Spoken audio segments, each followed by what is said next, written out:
Senator Bernie Sanders made a surprise appearance at Coachella. We have a healthcare system that is broken.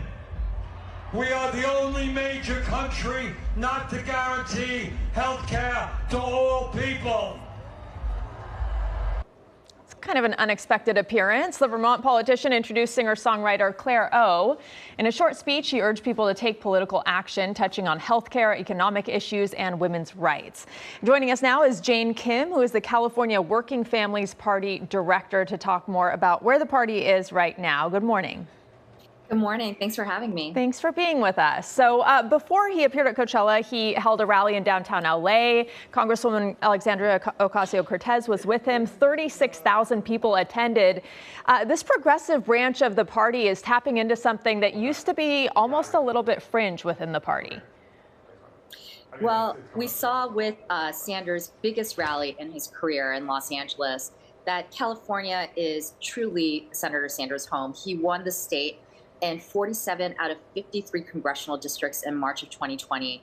And his economic populist agenda is very popular.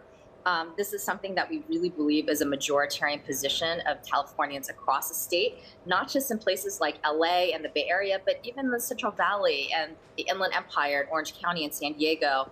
His message does resonate. And it resonates with young voters, as you can see with his appearance at Coachella Festival.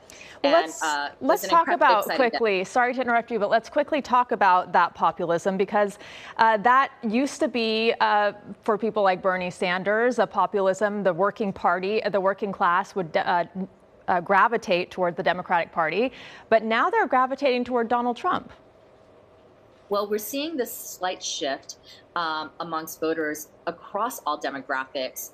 And I think that it largely speaks to less about the Republican parties and Trump and more about the lack of a clear message from the Democratic Party.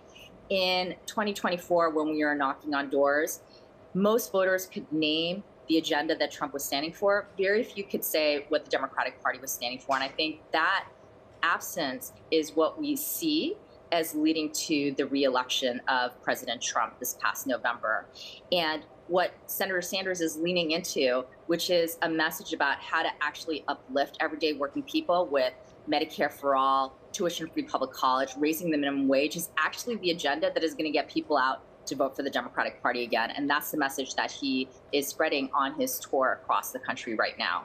But there is a divide within the Democratic Party between people like Bernie Sanders and AOC and the more establishment Chuck Schumer, Nancy Pelosi Democrats, right? I mean, what went wrong for the Democratic Party to lose not once but twice to Donald Trump?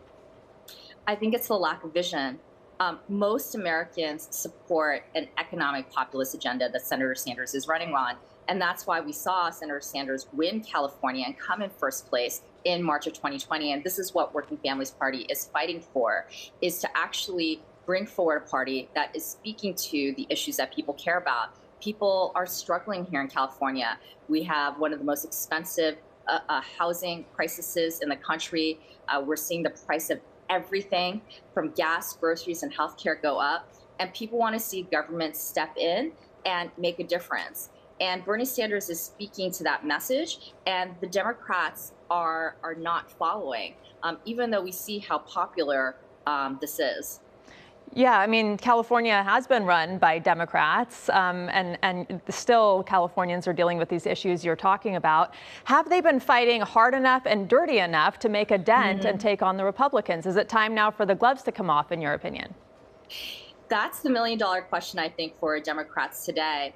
You know, what we do see is because the economic message that Senator Sanders has been speaking about is so popular, that many of our candidates now in the Democratic Party who are running for state and local office are also talking about issues like Medicare for all. But once they're in office, we're seeing that they're not actually implementing the campaign promises that they campaigned on. And what surprises many of our supporters and voters is how important the role of money is in California. Chevron is still the biggest political spender in California today.